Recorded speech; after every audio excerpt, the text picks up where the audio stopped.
அனைவருக்கும் வணக்கம். This video sponsor by Bymoto mobile app. இதன் மூலமாக நம்ம வீட்டுக்கு தேவையான அத்தனை பொருட்களும் இணைய வழியில் நம்ம வாங்கி மகிழலாம். இன்றைக்கி நம்ம இருக்கிற தலைப்பு சாகித்ய அகாடமி விருது பெற்ற நூல்களை பற்றி தான் பார்த்துட்ருக்கோம். ஏற்கனவே நம்ம கடந்த காணொளியில் சொல்லியிருந்தோம், இதை பற்றி நம்ம முழுசாக பார்க்கலாம் அப்படின்னு. இதில் வரக்கூடிய பகுதிகள் மொத்தம் 65 நூல்களுக்கு தமிழ் சாகித்ய அகாடமி விருது பெற்ற நூல்கள். அதில் ஒரு பாதி நாம் இன்னொரு சேனல் நமக்கு இருக்குது, கன்னித்தமிழ் பாடசாலை. அதில் நம்ம கொடுத்துருக்குறோம். என்னுடைய லிங்க் நான் கீழே கொடுக்குறேன், பாருங்கள். அதில் போய்ட்டு நீங்கள் பார்த்துங்க. அதனுடைய தொடர்ச்சியாக இந்த காணொலியை நம்ம இந்த சேனலில் பார்க்கலாம். மொத்தம் நமக்கு 2 சேனல் இருக்குது. கன்னித்தமிழ் பாடசாலை அப்படின்ற ஒரு சேனல் இருக்குது, தமிழ் களஞ்சியம் அப்படிங்கிறது இருக்குது. இதிலே நீங்கள் பார்க்கலாம். நிறையா வீடியோஸ், நிறைய காணொலி அங்கேயும் இருக்குது. நீங்கள் அங்கேயும் போய் பாருங்கள். இந்த சாகித்ய அகாடமி விருது பெற்ற நூல்களை 2ஆக பிரித்து போட்டிருக்கேன். முதல் பாதி அங்கே இருக்குது, அங்கே போய் பாருங்கள். 2வது பாதியிலேருந்து நாம் இன்றைக்கி இதில் பார்க்கலாம். கோவலபுரத்து கிராம மக்கள் 1991 புதினத்திற்கு சாகித்ய அகாடமி விருது கொடுத்துருக்குறாங்க. கிவா ராஜநாராயணன் அவர்கள். 1992 குற்றால குறவஞ்சி வரலாற்று புதினம் KV மணிசேகரன் அவர்களுக்கு சாகித்ய அகாடமி விருது கொடுத்துருக்குறாங்க. இது மாதிரி சாகித்ய அகாடமி விருது பெற்ற நூல்களை அவசியம் தேர்வில் கேட்குறாங்க. நல்லா பாருங்கள். TNPSC-யாக இருக்கட்டும், TRB-யாக இருக்கட்டும், டெட்டு தமிழை தகுதி தேர்வாக கொண்டிருக்கிற அத்தனை தேர்வுகளுக்கும் சாகித்ய அகாடமி விருது பெற்ற நூல்கள் அவசியம் ஒரு வினா 2 வினா கேட்குறாங்க. 65 நூல்கள் கொடுத்துருக்குறாங்க. 65 பார்த்துட்டிங்கன்னா கண்டிப்பாக ஒரு 2 மார்க் எடுத்துடலாம். 1 மார்க்குங்கிறது ரொம்ப சாதாரண விஷயம்லாம் கிடையாது. 1 மார்க்கில் வாழ்க்கையை தேர்வில் விட்டவங்களாம் பல பேர் இருக்கிறாங்க. ஒவ்வொரு வினாவும் ரொம்ப முக்கியம்.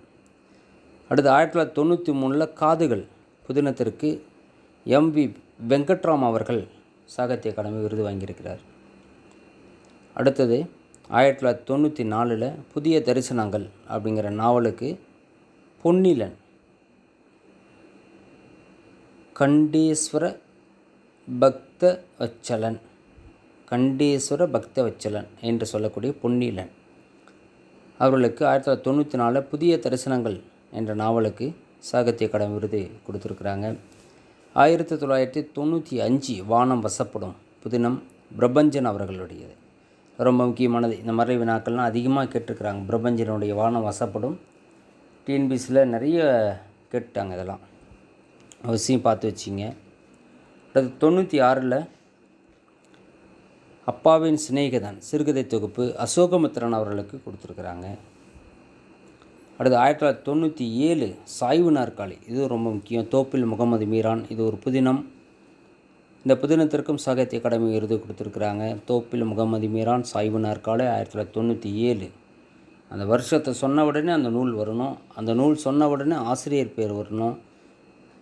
அது புதினமா, சிறுகதையா, கட்டுரையா, இலக்கிய திறனாய்வா அப்படிங்கிறத ஞாபகம் வச்சிங்க. அடுத்தது 1998 விசாரணை கமிஷன் புதினம் கந்தசாமி அவர்களுடைய நூல்.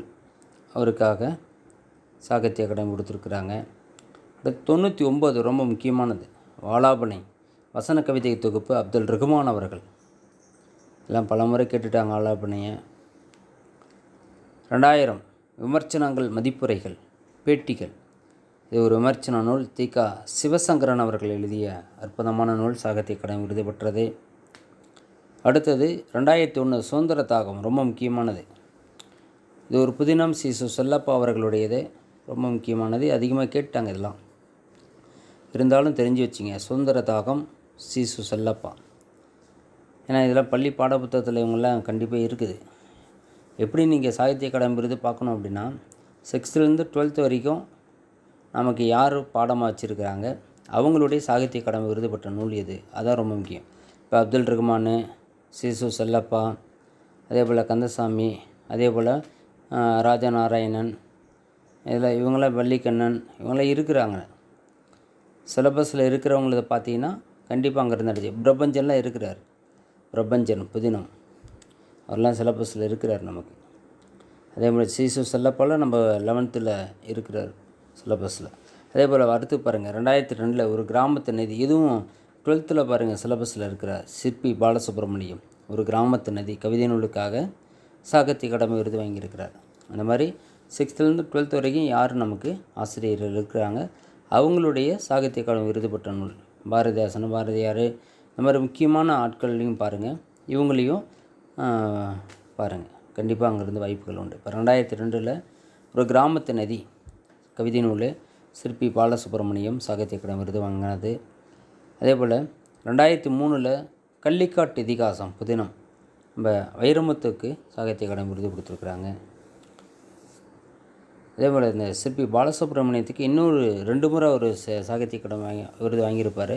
இன்னொன்று வந்து மொழிபெயர்ப்பு நூல் அக்னி சாட்சிக்கு வாங்கியிருப்பார். அதை ஞாபகம் வச்சுங்க. அடுத்து வந்து 2004 வணக்கம் வல்லவ ஒரு கவிதை நூல் ஈரோடு தமிழன்பன் அவர்களுக்கு சாகித்ய அகாடமி விருது. 2005 கல்மரம் புதினம் கோ திலகவதி அவர்களுக்கு சாகித்ய அகாடமி விருது கொடுத்துருக்குறாங்க. 2006 ஆகாயத்திற்கு அடுத்த வீடு மு. மேத்தா அவர்கள் கவிதை நூல், இதில் இவரெல்லாம் சிலபஸில் இருக்கிறாரு பார்த்துங்க. ஆகாயத்துக்கு அடுத்த வீடு மு. மேத்தா கவிதை நூல் 2006 சாகித்ய அகாடமி விருது வாங்கினது. அது 2007 இலையுதிர் காலம், இது ஒரு புதினம் நீல பத்மநாபன் அவர்களுக்கு சாகித்ய அகாடமி விருது கொடுத்துருக்குறாங்க.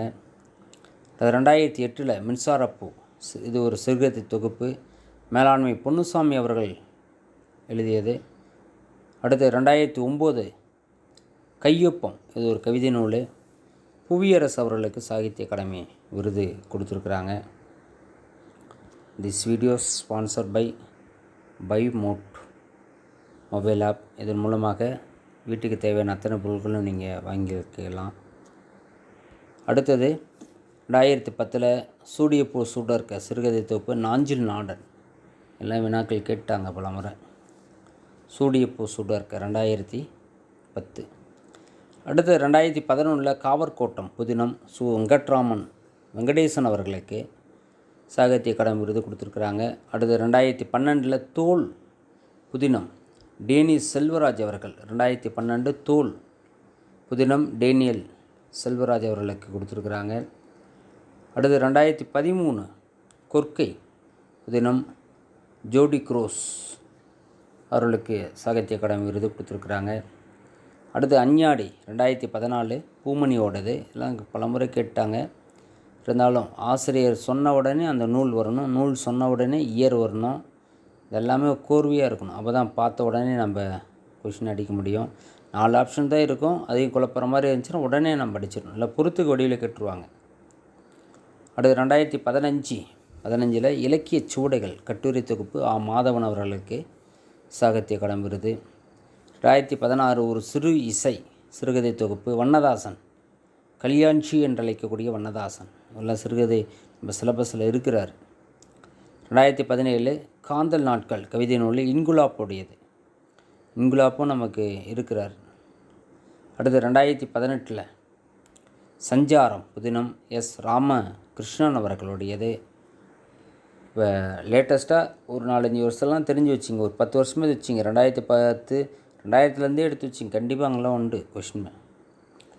அடுத்து 2019 சூல் ஒரு புதினம் தர்மன் அவர்களுடையது, சாகித்ய அகாடமி விருது பெற்றது. 2020 செல்லாத பணம் புதினம் இமயம் அவர்களுடையது, ரொம்ப முக்கியமான நூல்கள். இது 2021 சிவப்பு கழுத்துடன் ஒரு பச்சை பறவை, இது ஒரு சிறுகதை தொகுப்பு அம்பை CS லட்சுமி அவர்களுக்கு சாகித்ய அகாடமி விருது கொடுத்துருக்குறாங்க. 2022 காலாபாணி புதினம் மு. ராஜேந்திரன் அவர்களுக்கு சாகித்ய அகாடமி விருது. அது 2023 நீர்வழி படுவோம் புதினம் தேவி பாரதி அவர்களுக்கு சாகித்ய அகாடமி விருது கொடுத்துருக்குறாங்க. 2024 இந்த வருஷம் இப்போ போயிட்டுருக்குது திருநெல்வேலி எழுச்சியும் வஉசியும் 1908, இது ஒரு ஆய்வு நூல். ரா. வெங்கடாஜலபதி இவர்களுக்கு சாகித்ய அகாடமி விருது கொடுத்துருக்குறாங்க. இதுபோல் கிட்டத்தட்ட இதுவரைக்கும் 65 நூல்களுக்கு சாகித்ய அகாடமி விருது கொடுத்துருக்குறாங்க. இதெல்லாம் தெளிவாக இருந்தீங்கன்னா இது 2 காணொளிகளும் 2 சேனலில் இருக்குது. போய் பாருங்கள். லிங்க்கு நான் கீழே கொடுத்துட்றேன். நல்லா போய் பயன்படுத்திங்க. அவசியம் விருது பெற்ற நூல்களை தேக்கி கண்டிப்பாக 1 அல்லது 2 வினாக்கள் கேட்பாங்க. This videos sponsor by Bymoto mobile app. நன்றி, வணக்கம்.